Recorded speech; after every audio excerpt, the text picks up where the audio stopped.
మీలో ఎంతమందికి తెలుసా ఎడమామే గురించి? ఇదైతే మాకు కాస్కోలో ఫ్రోజన్ సెక్షన్‌లో అవైలబుల్‌గా ఉంటది.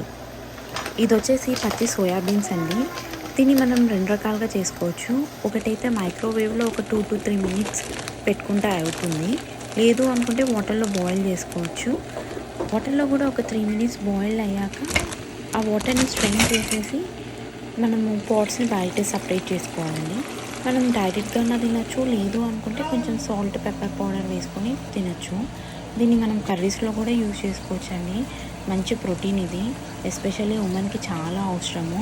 ఇది యూఎస్‌లోనే కాదండి, ఇండియాలో కూడా మనకు ఆన్‌లైన్‌లో అవైలబుల్‌గా ఉంది. ఫ్లిప్‌కార్ట్‌లో, అమెజాన్‌లో.